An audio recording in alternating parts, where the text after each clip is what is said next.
महाराष्ट्र में सत्ता परिवर्तन को लेकर और शिंदे सरकार गिरने को लेकर लगातार तमाम दावे किए गए शरद पवार, आदित्य ठाकरे द्वारा और उद्धव ठाकरे द्वारा। साथ ही साथ संजय राउत ने भी ये कहा था कि मध्यावधि चुनाव करा लीजिए, दूध का दूध और पानी का पानी हो जाएगा। लेकिन सबके मन में फ्लोर टेस्ट के वक्त एक सवाल ये था कि अगर फडणवीस को एकनाथ शिंदे के बागी विधायकों ने समर्थन नहीं दिया तो क्या फडणवीस दोबारा मुख्यमंत्री पद पर आ सकते हैं या नहीं। कुछ आंकड़े आपको बताने वाले हैं, उसके बाद यहाँ पर पूरी खबर आप सबके सामने रखते हैं। दरअसल जब फ्लोर टेस्ट होना था तो सब काफ़ी डरे हुए थे, खासकर बीजेपी के नेता और फडणवीस डरे हुए थे कि अगर 39 बागी विधायकों ने एकनाथ शिंदे के मजबूती से कहीं ना कहीं साथ नहीं दिया तो क्या मुंबई में मुख्यमंत्री के रूप में देवेंद्र फडणवीस की वापसी हो पाएगी या नहीं, क्योंकि उस समय 39 विधायकों के फैसलों पर सबकी नजरें थीं। फ्लोर टेस्ट की घोषणा होते ही विधायकों को गुवाहाटी से गोवा लाया गया था, जहां से उन्हें फ्लोर टेस्ट के ठीक पहले मुंबई लाया जाएगा, ये सवाल था। लेकिन सवाल ये भी था कि क्या फ्लोर टेस्ट में सभी यहाँ मिलकर शिंदे फडणवीस के समर्थन करेंगे या नहीं। बीजेपी को धोखा दिया तो क्या करेंगे देवेंद्र फडणवीस, उस समय सवाल ये था। लेकिन नंबर गेम समझना होगा। वैसे तो महाराष्ट्र विधानसभा में कुल 288 सीटें हैं, लेकिन शिवसेना विधायक रमेश लटके के निधन के बाद विधायकों की संख्या 287 हो चुकी है।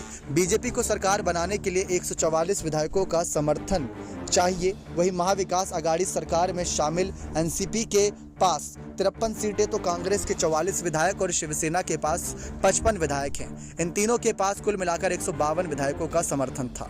इसके अलावा कुछ निर्दलीय विधायकों का समर्थन मौजूदा सरकार को प्राप्त था।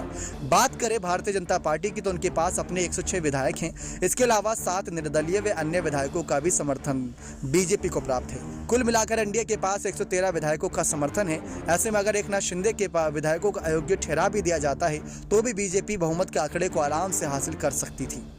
एमवीए सरकार में शामिल 2 विधायक जेल में हैं और 2 बीमार हैं। ऐसे में अगर शिंदे गुट के 39 विधायक फ्लोर टेस्ट में ना भी कर देते, शामिल नहीं होते, तो बहुमत के लिए बीजेपी को 121 विधायकों के समर्थन की जरूरत थी, जबकि बीजेपी के पास 113 विधायकों के अलावा 16 निर्दलीय और कुछ छोटी पार्टियों का मिलाकर 129 का आंकड़ा है। यानी कि मौजूदा परिस्थितियों में देवेंद्र फडणवीस एक बार फिर से महाराष्ट्र के मुख्यमंत्री कुर्सी संभालने के लिए आसानी से तैयार थे, लेकिन उसके बावजूद भी उन्होंने शिंदे को सीएम बनाया, तो ये अपने आप में बहुत बड़ा एक मामला था। अब बात करें कैबिनेट विस्तार की। हाल ही में जो कैबिनेट विस्तार हुआ, वहां कैबिनेट विस्तार में ये बात साफ रख दी गई, कुछ विधायकों के द्वारा नाराजगी की खबरें थीं और इसी पर बहुत बड़ा दांव खेला गया था महाविकास आघाड़ी सरकार के नेताओं के द्वारा। जब कैबिनेट विस्तार होगा तो ये सरकार गिरती नजर आएगी, सबका एक मत नहीं होगा और नाराजगी की खबरें इस कहीं ना कहीं सरकार को गिराने पर मजबूर करेंगी। लेकिन अभी तक जो बागी विधायक कहे जा रहे हैं, अब उनको बड़े ही इज्जत के साथ विधायकों की गिनती में शामिल किया जा रहा है। सुप्रीम कोर्ट चुनाव आयोग के फैसले का इंतजार है शिवसेना पर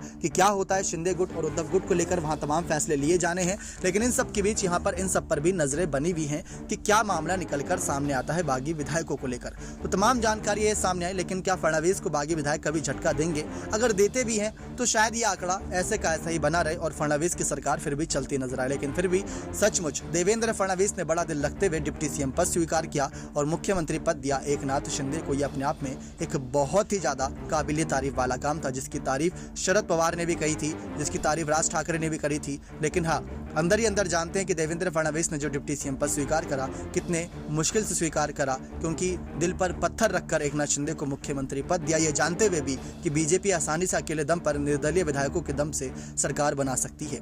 अब देखना दिलचस्प यही है कि दूसरा कैबिनेट विस्तार में क्या देवेंद्र फडणवीस को बागी विधायक बड़ा झटका देते हैं या नहीं। अगर देते भी हैं तो क्या फडणवीस सरकार से हट जाएंगे या सत्ता में आने के लिए अन्य निर्दलीय विधायकों के समर्थन सरकार बनाते नजर आएंगे और खुद एक बार मुख्यमंत्री पद पर वापसी करते हैं या नहीं। तो ये खेल था राजनीतिक समीकरण आंकड़ों का। उम्मीद करते हैं जानकारी पसंद आई होगी। बने रहे चैनल के साथ ऐसी और बड़ी खबरों के लिए। बहुत बहुत धन्यवाद।